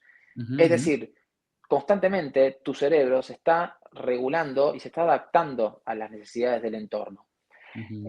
Las personas con autismo, muchas veces, esta adaptación no se da de forma natural. Entonces, no quiere decir de que lo padezcan en un punto de no poder estar en ese lugar, pero hay muchas que callan ese tipo de situaciones y padecen el estar en ese entorno. ¿Qué quiere decir con esto? Que a veces por habilidades sociales nosotros podemos estar en un bar con gente que creemos, que consideramos, porque nos dicen que es así, que son amigos, ¿no? Entonces decimos, bueno, este es mi grupo de pertenencia y yo estoy ahí. Y Uh-huh. como no entiendo cuál es mi capacidad de poder regular, porque justamente el perfil sensorial te da la posibilidad de que vos te autoconozcas también, yo acepto que eso sea de esa manera. Entonces pertenezco en ese lugar a pesar de que me puede llegar a molestar toda la gente hablando y gritando a la vez. Pero entiendo Uh-huh. que habilidades sociales me pide que yo esté acá, que haga esto. Ahora, si yo conozco mi perfil y sé y conozco las herramientas que pueden hacer de que yo esté mucho más tranquilo, quizás me puedo retirar 5 minutos de ese lugar, autorregularme Uh-huh. y volver a ese lugar y sin ningún inconveniente, porque conozco cuáles son las herramientas, porque las vivencié, las trabajé y fueron abordadas. El tener un perfil sensorial, por más que tu hijo no necesite, nos da la pauta de saber cómo él procesa tal o cual información. Vuelvo un poco a colación a lo que hablamos al principio, ¿no? Paciente que llega así con motricidad, yo le pido un perfil sensorial, a veces la respuesta de la terapista es, Mauro, mira, el perfil no me arrojó nada que merezca que venga interacción sensorial, ten en cuenta estas cosas. Ese niño no tiene que ir a interacción sensorial, pero por lo menos ya conocemos su perfil y ya sabemos cómo procesa tal o cual información. Todos tenemos un perfil sensorial, tengamos o no tengamos autismo, todos tenemos nuestro perfil, todos nos conocemos. A mí, por ejemplo, en lo particular, no sé si es por trabajar con el espectro o qué, porque uno tiene un trabajo, más allá de trabajar con el espectro, tiene un trabajo donde estás uno a uno con una persona, lo sumo estás en grupos, pero nunca estás en reuniones masivas de 300 personas o reuniones, bueno, 300 personas tampoco tanto digo, pero de 20, 25 personas. Viste que a veces uno está en unos trabajos en los cuales compartís una oficina con 25, 30 personas. Bueno, habrán, por ejemplo, en las instituciones donde él ha trabajado o trabaja, quizás comparte con muchas más personas. A mí no me pasó eso, lo hago hace 17 años de mi vida, este trabajo, y nunca tuve reuniones de 30 personas laboralmente. Sí, después en reuniones de equipo, etcétera. Entonces, eso me llevó a mí a no tener muchas ganas de soportar ir a un centro comercial, por ejemplo, con mucha gente. Y no es que tenga autismo, simplemente es mi perfil sensorial que me está diciendo, puedo tolerar esto tanto tiempo, pero si me pones ahí 3 horas a pasear y estar con 300, 500 personas todo el tiempo alrededor, me perturba y me incomoda y no me gusta y bueno, nada, uno ya huye de esos lugares. Pero es la autorregulación que uno tiene. Conocer el perfil me parece que es como el poder entender algo más de mí, tiene que ver con eso. Por eso yo insisto es difícil hacerlo porque muchas veces hay muchos lugares donde tampoco que la terapia ocupacional está en todos los lugares, ni siquiera tampoco tenemos profesionales certificados en interacción sensorial, pero si tienen a alguien, pueden hacerlo, háganlo, que vale la pena. Sí, sí, justo te iba a decir eso, ¿eh? No es fácil, No. encontrar especialistas, que lo hagan y demás. Muy interesante, ¿eh? Muy interesante lo que Y me has más dicho. que nada para las personas en el espectro, lo importante es conocerse, que es conocerse, ¿no? A sí mismo y lo importante que la gente que trabaja o que convive con ellos le conozca, ¿no? Muchas veces, ¿cuántas veces hemos hablado a lo mejor de algún alumno que bueno, que está incómodo, y luego a lo mejor es una etiqueta que le está molestando. A veces pruebas, cortas una etiqueta o por cualquier... Y él no se da ni cuenta. A lo mejor él no es capaz ni siquiera de darse cuenta que eso le está molestando, porque todavía sí es capaz de darse cuenta y de agarrársela, pero a lo mejor les está enfadando y luego te pones a mirar y es a lo mejor... Me ha pasado incluso ir a hacer alguna actividad. El alumno estaba todo el día ahí irritado, ir a llevar la natación y darme cuenta que el calcetín lo tenía dado del revés, o sea, lo tenía dado la vuelta. Y esa pequeña cosita luego al salir se la pones y él no se estaba dando cuenta que era eso, pero él estaba súper enfadado todo el día. O sea, todo este tipo de cosas, porque esa es un poco la dificultad del autismo. Yo no siempre sabía que ciertos sonidos me molestaban o que ciertas cosas me producían... bueno, de hecho, ¿cuántas veces hemos hablado de que yo todavía ahora, con 38 años que tengo, hay días que tengo unas dificultades, bueno, pues camisetas yo soy siempre tengo las mismas camisetas negras debajo y soy un poco limitado para todo ese tipo de cosas. Las suelo comprar en el mismo sitio, pero hay ciertos días al mes no he sido capaz de encontrar un patrón, hay ciertas veces que estoy mucho más sensible, que las camisetas que me pongo todos los días, no es como un picor, es como un picor, molestia, no he sido capaz todavía de entender por el que viene, ¿no? Y a veces es como digo, esa es la dificultad con las personas, algunos chicos autistas, ¿no? Que encima, si alguno se toca, imagínate que es lo que te digo, el calcetín, y se lo toca, se lo intentan mover, bueno, ya tienes la respuesta, pero algunos no saben qué es el calcetín, lo único que sienten es el malestar. Mira, acabas de dar un ejemplo que fue lo que me pasó con un paciente, o sea, llegar y ver que estaba paciente no hablante, que no tenía tampoco un sistema, yo ya en ese momento, hacía 4 años que estaba trabajando con personas con autismo, o sea, que relativamente, imagínate que tenía poco conocimiento de gran espectro que es el autismo, y este paciente era un paciente ya adolescente adulto. Y me pasó lo mismo, o sea, situación donde él se vestía solo, perfecto, se puso la camiseta al revés, un buzo arriba, y estaba fastidioso. De aquel momento le preguntaba, porque él tenía mucha buena capacidad de comprender lo que uno le decía a nivel receptivo, pero él me hace una señal del mueble, o sea, como el lugar de las remeras. Y digo, no tendrás remera. Hago así, le digo, elegí la que vos querés. Se levantó, agarró una, se sacó la que tenía y se la puso. Claro, cuando se la saca, veo que estaba, o sea, que le tenía la etiqueta dentro, que estaba como marcándolo, y tenía todo colorado. Y él no tenía la capacidad de hacer eso solo. O sea, te tenía que comunicar a vos lo del mueble para que vos le digas, elegí tu remera. Esta inflexibilidad, trasladarla también a lo corporal. Y volviendo un poquito, también con esto que vos acabás de comentar, me parece que el tener un perfil también sensorial no solamente nos va a ayudar a nosotros en pos del futuro de esa persona en general, sino también de entender que no todo es sensorial tampoco. A veces pasa de que uno va a una escuela y te encontrás con un niño que te dicen es muy movedizo y te vas a casa a la escuela, le preguntas, mira, lo quiero ver en el aula, entras al aula, se sienta en un banquito y te das cuenta que los pies le quedan en el aire. Entonces yo le pregunto, si ustedes se sientan en un lugar donde sus pies están en el aire, ¿cuál es la preocupación de ustedes? Apoyar los pies. Entonces digo, van a estar más preocupados por apoyar los pies que por lo que la maestra te puede llegar a enseñar. Simplemente con hacer un realce, ya está. Equiparaste cualquier situación. Tenemos normativas, los pies a 90 grados, levemente inclinados hacia adelante. Esto muchas veces no se respeta. Depende del país, tenés mayor o mejor adecuación estructural o no tenés, no importa. Pero digo, es observar un poco la situación para saber qué hacer. Otro paciente me pasó que tenía que ir a natación, le pedían el gorro y con la terapista, decí que esa terapista no tenía una mirada hipersensorial, pero sí tenía una mirada más comportamental. Entonces dijimos, esto no puede ser solamente sensorial, porque si él tolera gorras, ¿por qué este gorro no? Bueno, ese gorro era de látex, o sea, que era un material muy poco amable en un punto. Si ustedes van a natación o fueron a natación, saben que esos gorros de látex, ponértelo ya es un tema, ¿no? Y usamos un gorro de tela, pero lo fuimos desensibilizando. Y él toleró el gorro de tela. Entonces digo, si te agarra alguien que quizás tiene una mirada hipersensorial, como que todo fuese sensorial, hubiese trabajado el gorro de látex durante cuánto tiempo, cuando vos tenés otras posibilidades. Pero es estudiar al niño, porque decís, si él tolera una gorra, él venía con gorra, si fuese algo sensorial, podrían tampoco tolerar cualquier cosa que le pongas en la cabeza. Y bueno, fue darle la vuelta, pero no quedarse Claro. únicamente con que todo es sensorial. Ahora, conocer lo sensorial es muy importante. Eso sí, y se lo repito a todos, ¿no? Digo, en general.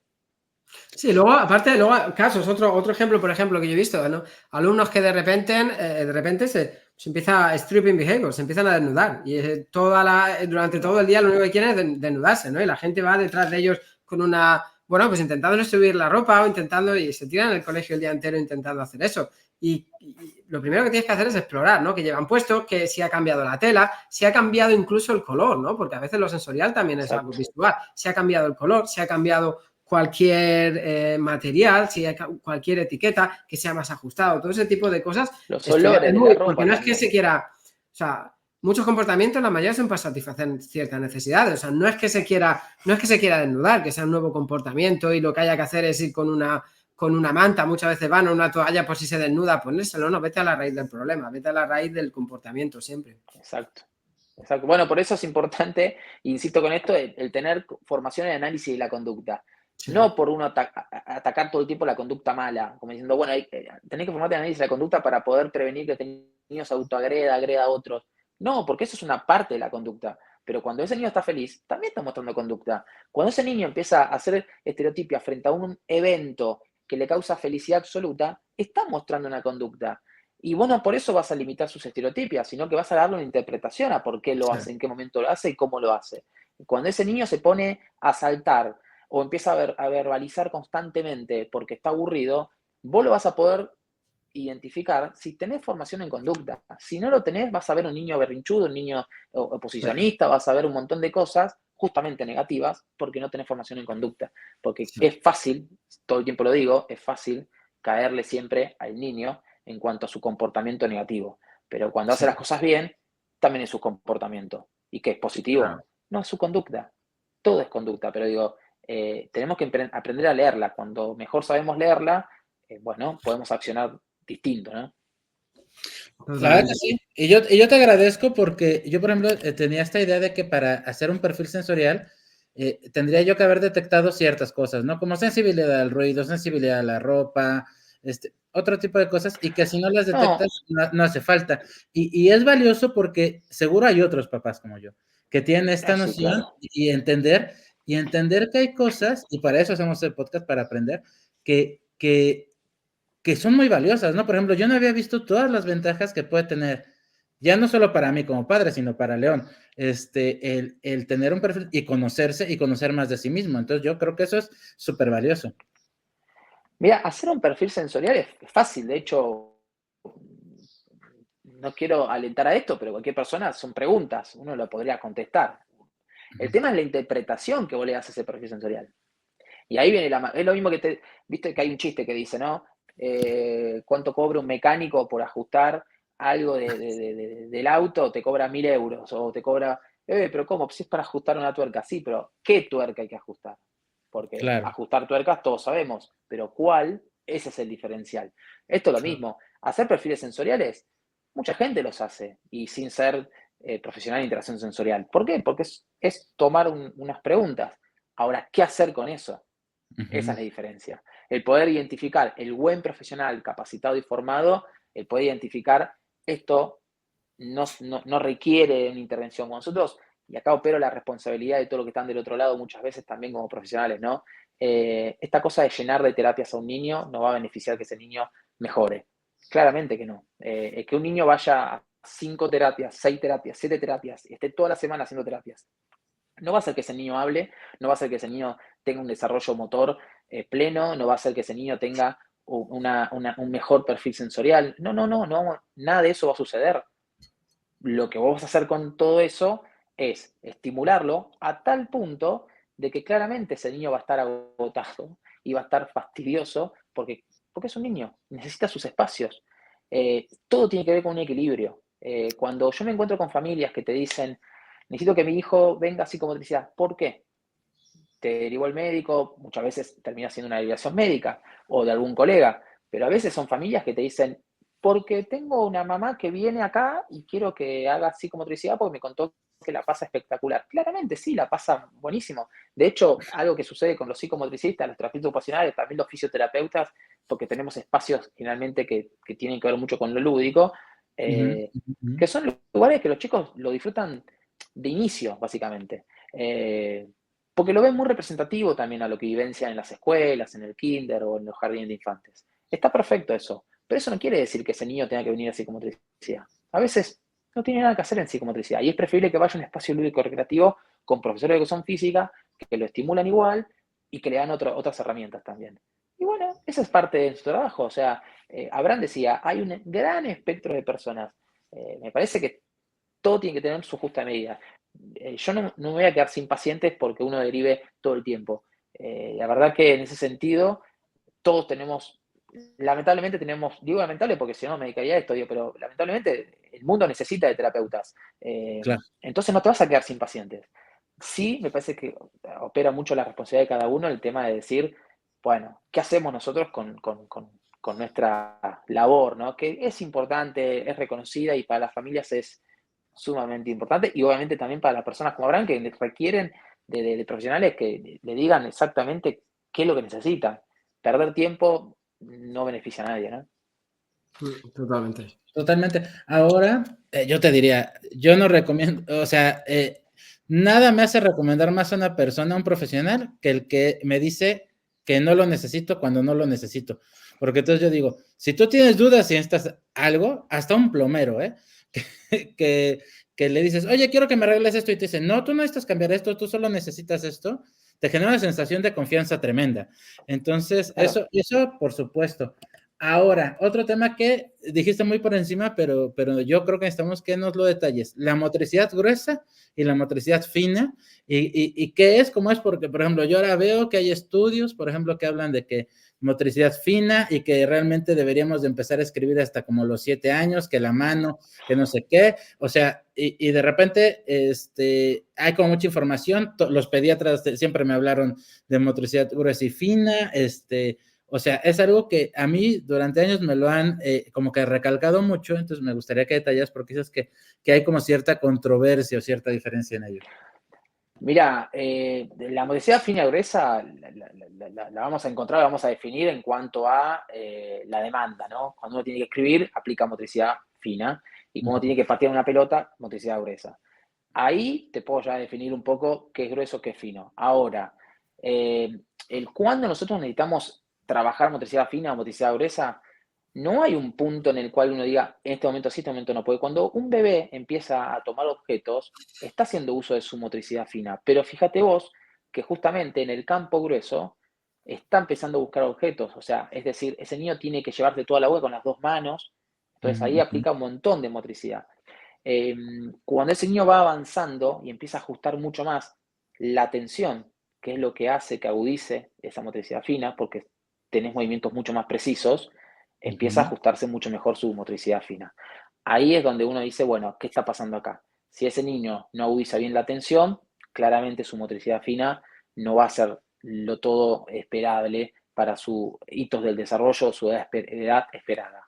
Lo grueso viene más tarde también. Cuando nosotros agarramos la bipedestación, empezamos a dar los primeros pasos, agarramos la marcha, ahí aparece un poco ya el campo grueso, viene mucho más tarde. Lo que nosotros vemos de primeras es la motricidad fina. Tips muchas veces para los profesionales también, pero por otro lado también las familias. Cuando ustedes observan a su hijo que presenta cierta, lo ven descoordinado, lo que se llama dispraxia también, pero ven a cierta alteración en la motricidad gruesa, es decir, es torpe, se choca con los objetos, bueno, tengan mucha atención a su motricidad fina, porque todo lo que viene de lo grueso repercute en lo fino. Y cuando vemos a un niño que en el plano fino, es decir, el grafo, escribir o lo que sea, no respeta renglones, le cuesta, justamente también va a estar en el plano grueso. Siempre pongamos atención a estas cosas. Yo, por ejemplo, cuando un paciente llega, muchas veces le pido la producción que tiene en las escuelas, si viene del jardín de infantes, cómo son las actividades que vienen haciendo en la parte gráfica en el jardín, o si viene de una escuela, que me traigan una carpeta donde él escribe o cosas por el estilo, para ver cómo está en el campo de visomotriz fino, ¿no? Porque claramente tengo que ver cómo él escribe, si respeta, si no respeta y lo que sea. Y eso me va a dar un índice de lo que yo voy a empezar a ver en el campo grueso. Porque justamente cuando yo vaya al campo grueso y lo ponga a este niño a hacer algunas actividades, me voy a encontrar lo mismo que pasa en la hoja. O sea, este niño descoordinado, este niño que no respeta el límite de la estructura que uno está planteando. Cuando vos agudizás y le decís, hay que saltar dentro de este aro, que es bien chiquitito, con los dos pies juntos, y este niño pisa el aro, es decir, salta, pero no salta dentro estructuralmente, sino que pisa el aro, Ujú, te está ujú, diciendo que ujú. no está pudiendo respetar el límite. Y ese límite también lo ves en el plano fino. A la hora de colorear, por ejemplo. A la hora de colorear, por ejemplo, vos cuando le das a colorear a un niño, le haces un globo grande, le decís colorear el globo. Seguramente muchos chicos colorean bien porque te colorean todo el medio, el centro, pero no quiere decir que está coloreando correctamente porque el límite del globo interno hay que colorearlo. Ahora, cuando vos le haces burbujitas chiquititas y le decís colorear esta burbuja de azul, esta de verde, o anda eligiendo el color, pero tenés que colorear, ya ves que ese trazo supera los límites de la burbuja, Ujú. porque ese trazo está desorganizado y está estructurado de una manera, que es este movimiento. Entonces llevan esto a todo, que vos tenés que Ya. trabajar sobre esto. Y eso tiene que ver mucho con la atención. Cuando este niño pone la atención correctamente donde tiene que ir, mejora su motricidad. Se trabaja todo esto. Y eso sí puede ser campo del psicomotricista, ¿eh? Ahí sí podemos ver al psicomotricista trabajar sobre el plano grafo. Eso es una parte también de la producción del psicomotricista. Súper interesante, súper, súper interesante, porque justo es como dejar de verlos como separados, ¿no? Como, porque a veces pareciera, de hecho a mí me lo llegan a preguntar así, ¿cómo está su motricidad gruesa y cómo está su motricidad fina? Como si fueran dos cosas independientes, ¿sabes? Y lo que Pero entiendo es es lo mismo que están súper que te vinculados. pregunte a vos, ¿cómo está tu atención y tu memoria? Y mi memoria va a estar ajustada a la atención. O sea, si yo voy a una clase y no presto atención, no me voy a acordar nada. Entonces, Sí, básicamente van muy de la mano.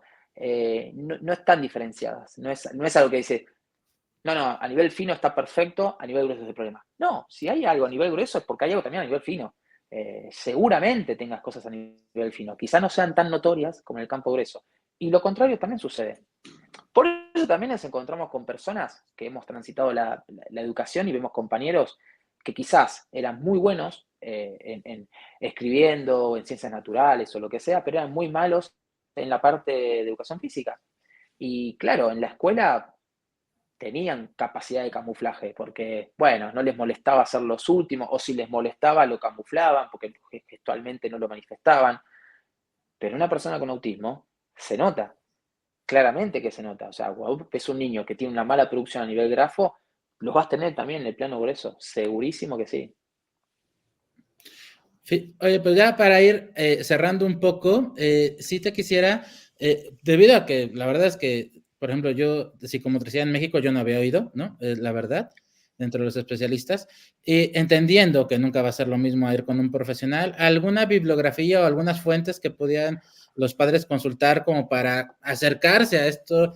Insisto, entendiendo de que nunca va a ser lo mismo con un profesional. Mira, hay un autor que lo van a conseguir en México seguro y bueno, en inglés no tenemos nada porque de hecho la disciplina en inglés no existe, o sea, no tenemos literatura en inglés que pueda uno recomendar, pero Joaquín Serrabona Más es un autor español que escribe libros, ahora no recuerdo el último, pero es un libro que después se lo voy a pasar a ustedes, así lo pueden pegar, no sé cómo lo van a hacer, pero que puedan nombrarlo, Vale. ponerlo acá abajo, algo por el estilo. Pero que me parece que tiene una manera muy amable de poder acercarse a la concientización de la psicomotricidad. Si bien tampoco es mi línea de pensamiento, pero este libro se lo súper recomiendo porque me parece que ayuda mucho a poder entender de forma simple, solamente también no solamente para familias, sino también para profesionales, qué es la psicomotricidad. Y explica teorías, explica modelos, así que bueno, nada, en ese sentido los puedo ayudar bastante. De hecho, si me permiten un segundo, se los busco, o sea, lo tengo acá, nomás. ¿Quieren que se los busque o Sí, no? sí, sí, adelante, sí. Sí, sí, sí. Ahí Si quieres, lo sí. busco y lo traigo. Acá está. Sí, claro, pues Abordaje está psicomotriz. ahí. Ujú. Ahí Perfecto. está. Qué Ahí bueno. queda la Lo tengo todo recomendación. marcado, pero sí, este es un muy buen libro. En México lo consiguen seguro porque es editorial Córpora. Y me parece que es un manual muy ameno. Hay otros mucho más complejos para recomendar, que me parece que no tienen sentido porque son más técnicos, son mucho más estructura profesional, pero también, así como les digo esto, les tengo que advertir, y es lo que decía al principio, hay muchos autores que escriben desde una línea de pensamiento que quizás no tiene nada que ver con lo que hoy fuimos conversando. Entonces, nada, tener esa capacidad de poder adelantarse un poquito y saber qué estamos leyendo. Como todo, o sea, la realidad es esta, todos nos formamos en diferentes metodologías o lineamientos, pero tenemos que entender que la psicomotricidad hace muy poco se empezó a producir investigación, entonces van saliendo cosas muy de a poco, pero sí. O los libros de Michel Albaret, pero están en francés. Si alguno lee francés, los libros de Michel Albaret con Jean Perrin son muy recomendados también y es un libro que lo pueden comprar por Amazon, por donde quieran, les va a llegar. Perfecto. Y bueno, lo otro sería lo que yo digo, el espacio comercial, redes sociales, das atención en línea, solo presencial. Entiendo que para ti debería ser algo medianamente complicado la atención en línea, no lo sé. Pero cuéntanos dónde te pueden encontrar, localizar, etcétera. Bien, en lo que es redes sociales, voy a dar una sola que es en Instagram, que es quizá la que más utilizo, la que más difundo y publico cosas, que es @M. Martínez. Ahí abajo igual está el nombre, pero es M. D'Angelo Martínez. O D'Angelo Martínez sería, ¿no? En realidad. Y después lo que es atención, supervisión, sí, realizo, pero hay como una seguilla de criterios y de requisitos para las familias que supervisan, porque imagínate que como vos bien decís, Oscar, no es tan sencillo, pero se puede. Yo realmente hace ya 6 añitos que empecé a supervisar a familias y bueno, hoy en día me dedico un poco también a eso, ¿no? O sea, de toda Latinoamérica y ahora recientemente en España, digo, pero sí, realizo supervisiones a distancia y ahora justo mañana tengo una con una familia de Colombia que lo que yo solicito muchas veces son videos, o sea, es como, ¿qué queremos supervisar? Manden los videos, analizamos para que cuando lleguemos al encuentro tengamos mucho más información, pero generalmente tengan en cuenta de que cuando uno supervisa algo puntual, ¿no? No es que uno va a dar la respuesta absoluta, así que en Claro. ese sentido trata de ser lo más acotado posible para que las familias se lleven este beneficio, que también tiene que ver un poco con la labor nuestra como profesional de concientizar y difundir tratamiento basado en la evidencia, pero también dar una buena sugerencia a la familia. Perfecto. Y con eso damos paso a la pregunta favorita de Abraham y de este podcast. Bueno, no sé si has visto así un poco en Instagram lo que hacemos todas las semanas. Siempre me gusta terminar con la misma pregunta, ¿no? Bueno, el programa educativo es One Smile to Change the World. Yo siempre hablo de la sonrisa, que el motivo del nombre es porque es una emoción que siempre me ha costado muy poquito entender, ¿no? Muchas emociones me costaban mucho, expresiones, pero una sonrisa siempre era algo que me producía siempre mucha paz y de ahí surgió toda la idea esta. Entonces, siempre termino los podcasts, que luego además es un short muy chulo que hacemos, haciendo la pregunta de ¿qué significa para ti una sonrisa? ¿O qué importancia crees que tiene una sonrisa para trabajar con personas autistas? Bien, bueno, primero, obviamente, antes de retirarme, agradecerles a ambos, porque me parece que fue algo súper lindo y ameno y es algo que queda y me encanta que así sea. ¿Qué significa una sonrisa? Creo que es una puerta, ¿sí? Una sonrisa es una puerta. Muchas veces, siempre también lo digo, cuando uno está trabajando, trabaja con personas, básicamente, y no somos máquinas, tenemos que poder leer al otro, y así como le enseñamos a las personas con autismo a leer las caras, también nosotros tenemos que leernos a nosotros mismos y leer también al paciente, ¿no? Cuando pasa esa puerta o se abre esa puerta, pasa un niño, pasa un adulto, pasa un adolescente, leer la cara, poder mostrarle un poco también lo que uno tiene para dar, es importante, y la sonrisa lo es todo.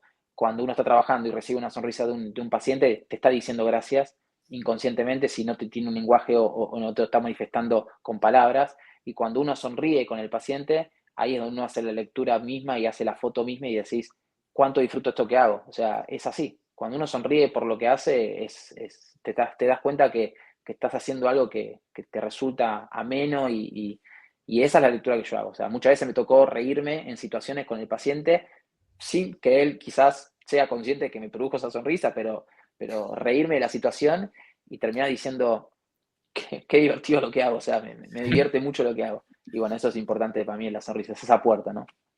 Pues muchas gracias, muchísimas gracias. No, Muchas gracias a gracias. ustedes. No, pues ha sido una conversación padrísima. Hemos aprendido muchísimo. Mauro, muchas gracias por tu tiempo. Yo Y tenía muchas ganas de esta conversación, ¿no? Por lo que decía al principio, porque es algo que es súper importante y que no todas las familias saben. Muchas familias no saben lo importante que es, ¿no? Ni siquiera que existe esta disciplina. Así que muchísimas gracias por todo lo que nos has enseñado. Y nada, esta es tu casa. Muchísimas gracias a ustedes y un placer y obviamente esto es algo que queda y me encanta porque lo vamos a dar difusión, pero queda y le va a servir seguramente a muchos profesionales, familias, ojalá que así sea. perfecto. Pues Muchas amigos, gracias. esto fue Escuchando el Autismo. Muchas gracias.